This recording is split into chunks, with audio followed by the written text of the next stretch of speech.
and I go to sleep every night and they're there. They're in my dreams, and I can't escape them. Every time there's a moment of silence, every time I close my eyes, they're there. These 4 Japan-only PS2 games. I'll tell you about them. Bokura no Kazoku is an empathy machine, a work of interactive poetry whose verse structure mimics the recollection of memory. The player is plural, a newlywed couple starting a family growing up in the 21st century. The seasons of the winding years are turns, each with a set of decisions to be made. The player's ideals are the game's goals, and the unpredictability of life becomes their obstacles. The game's title screen, along with the opening movie that precedes it, place Tokyo at their centre. The hand soap brand label couple that the player stars as during the gameplay wistfully muse on the fairy tale length of their relationship.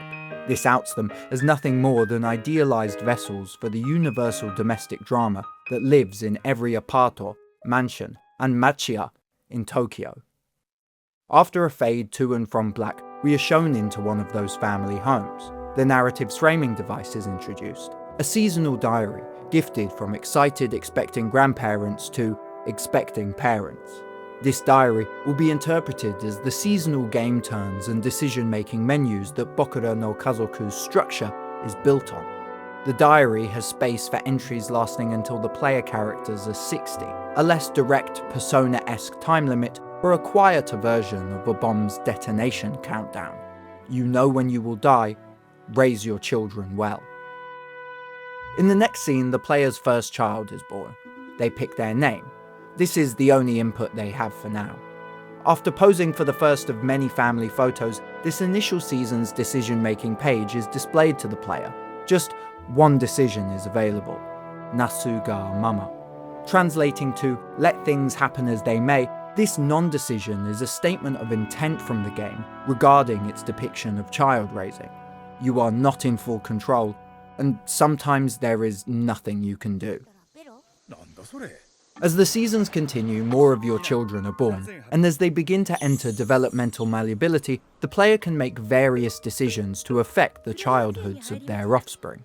Each child has a set of stats, hard numbers to track the ephemerality of growing into a real person. At major life junctures, like starting at a new school, the player is prompted to choose a book to gift their child. So too, at the start of each season, the player can pick a place for a family outing. Depending on the moral content of the book or the experiential flavour of the trip, the child will be affected accordingly. Through these decisions, the game becomes a balancing act. The player encourages their child to remain innocent by gifting them a picture book. This pushes their spirit stat closer to pure, leaving them naive and unready for life's harshness. In response, the player might take them to a museum, pushing the stat closer to adult. This mechanical tightrope walk brings us back to Nasu ga mama. Parents can only ever nudge their children into the mould they envision for them. The stat changes displayed to a player as they hover over a decision in the menu are best guesses, not omniscient gameplay necessitated glimpses into the future. One questions whether these stats represent a genuine insight into the development of any given child, or just the player character parent's outward and emotionally biased image of their offspring. That uncertainty is only bolstered when stats start acting on their own. A season might pass, and at the occasion of the next family photo, a child's demeanour might shift without warning. As the menus pop up, a chime indicates the movement of stats, and the player sees that, with no input from them, a child has changed. How did this happen? How will this affect the future? How could I have been a better parent? With this, the player is fully invested and pluralized. Through a reckoning with uncertainty, the symmetry of this idealized life has been broken, and drama fills the cracks. By the time the player is worrying about not being able to afford the private school that both the game's UI and their daughter's face scream she wants to go to, Bokura no Kazoku's beauty will be as well understood as one knows the face of their own parents or children. The player will probably play through another set of half-remembered, seasonally organised memories of some other our family, and then another, and maybe a fourth, just so they know they have enough footage. Each time, they will change. Maybe not as obviously as the children they simulate, but perhaps as deeply.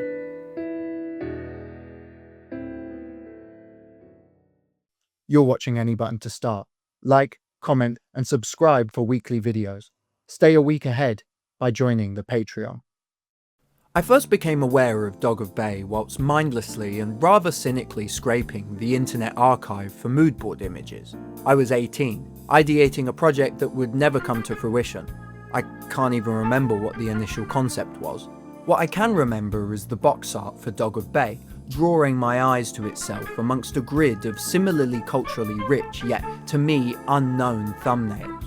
It was warm yet cool, a sunset deep gradient contrasted against a metallic logo, perfectly centered with some of the most early computer graphics looking characters I had ever seen circling it. They're dog people, I thought. That's so aesthetics, I thought. Then I didn't think of Dog of Bay again for 4 years. In early 2023, I individually fingered through every PS2 game at Mandarake's Galaxy video game shop in Nakano Broadway. A couple of months earlier, I had decided that Japanese PS2 games were the only physical media cultural artifacts I needed to collect. I wanted to find the nichest way to be interested in something that was literally the highest selling product within its industry for half of my life at that point. Attempting to put to use my newly learnt hiragana and katakana, I mouthed out the titles printed on the hundreds of spines. Do, gu, o, bu, bei. Recognition. I purchased it along with a stack of other half-remembered internet images made physical. Returning to London, unpacking and getting stoned for the first time in a month had my curiosity at an all-time high. I loaded up Dog of Bay. What I was met with was just as aesthetically anachronistic as the thumbnailed box art I was first exposed to those years ago. An almost FromSoftian Euro fantasy setting and visual style. A shadowed dogman, PS2 animationedly walking through the rain on the pier. The camera rises, the moon large and full. Dog of Bay. Melodrama is at the forefront. A dogwoman serenades the camera. Through montage dancing, we see our first figure slowly make his way to the doors of the saloon the singing emanates from. This saloon is our setting. Like the cabarets the game's visual language was so clearly based on, a single stage will hold this variety show. The player will take that stage as a handful of performers, keeping time and the audience happy whilst the canine sob-story plays out in intervals. Finishing Dog of Bay's story takes but an evening. All of the characters the player acts as come from the same school of performance. Each is embodied through a rather poorly signalled metronome-styled rhythmic playfield and 2 buttons for each side of the controller. If it weren't for the inscrutability of the game's sheet music, this would be a prototypical rhythm game standard from the post-Parappa, pre-Guitar Hero era. Dog of Bay's simplicity is no hindrance, however. It's true that sometimes the most well-worn of routines can allow performers to shine in the details. Dog of Bay uses the genre conventions of the rhythm game to allow its aesthetics to shine. A work of art made confident not in spite of its small scale, but because of it. This sentiment and much of Dog of Bay's presentational performance reminds one of a music video. A narrative so wrought with melodrama as to be readable to a wide audience through snapshots and suggestions. A mood board of images tailored to a sound, not a plot. Whilst there is a fan translation subtitling the story-focused vignettes between songs, the dialogue does not necessitate comprehension when the symbols of the narrative are this pared down and universally recognisable. Dog of Bay sells a vibe. Its single-locationed puppet show fable focuses on emotionally charged, nostalgically twinged aesthetic signifiers to elevate its sense of place. Without a moment of free exploration, Dog of Bay makes its world tactile through a convalescence of presentational simulacra and atmospheric detail. Little did I know when I was first drawn towards Dog of Bay's box art years before I'd start to write about games, that it would be a door to a saloon that would allow me to think differently about the medium as a whole. I don't know what it says about me that I'm having dreams about family raising simulators and anthropomorphic dog rhythm games. Maybe you can analyze this next one. Let us talk about God. Endonesia is a Shenmue-like in the Moon Remix RPG adventure lineage. For the layman, Endonesia is an adventure game with time at the root of its design. The world has day and night, the player a strict time limit on interaction, and each non-playable character inhabiting the game has their own routine and daily structure.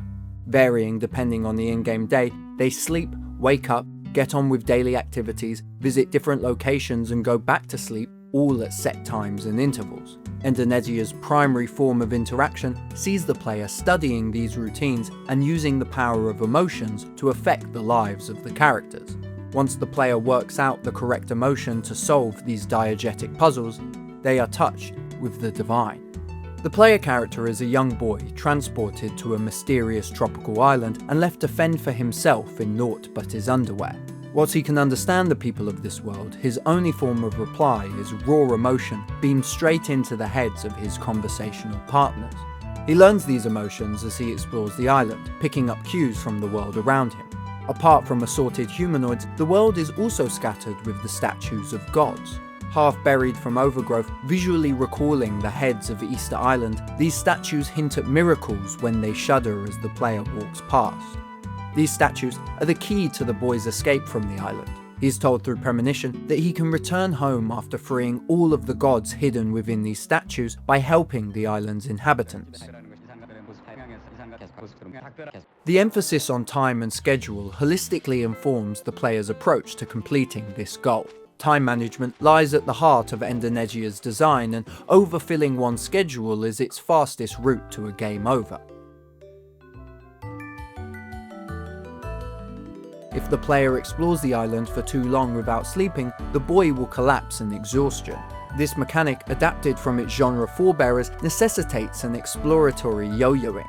The player awakes in the morning with full energy and sets off deeper into the island. Though they head for uncharted territory, they know that, unless they are to stumble upon a bed along their path, they should not stray too far from where they started or otherwise lose their way. A day's exploration is forgotten through a game over, so tugging on their tether and doubling back to their bed is the only way for a player to progress. This yo-yoing requires repeated actions from the player. They will inevitably have to walk the same path more than once. This is bolstered by the scarcity of their emotions. Once a player gains an emotion, they are not equipped with it indefinitely. The emotions they pick up from events or NPCs come with a maximum of 2 uses. Just like in life, a player cannot limitlessly draw upon emotions, especially in the service of others. Repeated experience is needed to rekindle an emotion, a fact that encourages a player to repeat actions with no promise of new content. Novelty is not found in this repletion, but each loop provides new contextual lenses to view an emotion through. Intentionally inflicting pain on the boy to regain that emotion means something different from stumbling into the event the first time. Though the actions are identical, the intention informs the narrative weight of both the boy's and the player's actions. The context changes the feeling. For many, God is not a being, nor an entity, nor a place, but a feeling that must be found and harnessed. This seems to be the origin of prayer and ritual, a repeatable process with rules and desired outcomes that can be erected and carried out at will, turning an ordinary space into a heightened one. It is in that heightened space, created through the acting out of a set of actions with meanings and intentions deeper than their mechanics, that the feeling of God can appear. When spelled out like this, it's obvious to see the shared structure of prayer and play. As a player yo-yos through Indonesia's island, they find gods in their own routines and the rituals of others. NPCs repeat actions that would exist with no one there to perceive them, though, when witnessed and understood, give life to gods. Gameplay loops and the repeated actions of play hold meaning and intention in the same way mumbled graces and calls to prayer do. Indonesia understands this and uses it to simulate finding God. In many games, repeated player actions mirror the structure of prayer, but Indonesia prioritizes this parallel and crafts a story that evokes enlightenment in its structure and in its text. And if I'm not thinking about God, I'm thinking about boobs. Cameras tell us a lot about how video games want us to engage with their characters. First-person perspectives invite a player to inhabit a character. Looking through the eyes of a virtual human removes the barriers between them and the player. Over-the-shoulder cameras center focus on an external character that the player controls but is separate from, injecting agency into a role with interiority removed from the inputs of the controller. Games about cameras use this extended metaphor to make characters out of their players and make objects out of their subjects. Primal Image Volume 1 is part photography game, part doll set. 4 models hailing from the uncanny valley are presented to the player in budget-necessitated barren menus. 3 are female, each with multiple outfits and game modes to be engaged in. The 4th is male. He has a single outfit and not even half a game mode. All of the models are symbols, but his reads do not enter to the girls and the gays. Terayuki, Anna, and Non read as a more enticing invite to straight men who buy Young Animal magazine weekly, but still have no idea who Guts or Griffith are. The main thrust of the game is taking photos of these models. In 15-second bursts, the girls pose and contort in different fashions depending on the stage and their outfit. This game mode condenses and TikTokifies the on-rails point-and-shoot loop of games with more safe-for-work photographic subjects like Pokemon Snap. This style of gameplay is less about crafting the perfect composition and instead focuses on taking pictures at the right time to catch the most appealing poses and momentary looks. What this game mode and others where the girls become minutely malleable mannequins express is a separation between player and on-screen character. The player does inhabit a role within gameplay, but not one personified by a 3D character model or lines of dialogue. They are themselves, looking through the on-screen display of a camera, acting as a portal into a virtual world. In a sense, this viewpoint contracts the metaphor of the traditional first-person perspective. The player is not a static entity looking through the eyes of a moving physicalized character, but is interfacing with a facsimile of a real-world camera as themselves. They do not inhabit a fictional photographer, they literally become a photographer of fiction. This unification of audience and character dramatizes the player whilst materializing the non-playable characters. With the magic circle of play extending beyond the fourth wall of the screen, both real and non-real can traverse the divide. When looking at the models, this is bolstered by their presentation. Hovering over their menu entries prompts each girl's voice-overed self-introduction, whilst superfluous facts about them are displayed through a ticker at the bottom of the screen. These are clear attempts to further humanize the models in aid of enhancing the verisimilitude of the fantasy the game is selling. The same fantasy being peddled by its aesthetic inspiration. The gravure photography of Japan's idol industry offers imagined intimacy between fan and model. Hovering just above the bar of pornography, candid shots of bikinied babes take the first-person perspective of a conjured closeness to youth and beauty. The single subject, eye contact keeping composition of the photos is almost diegetic in nature, a snapshot of a fictitious memory being shared by each of the idol's fans. At risk of ruining the collective illusion, one can never outwardly imagine themselves as occupying the same frame as their idol. So the only way to get closer to the subjects of these images is to become the cameraman.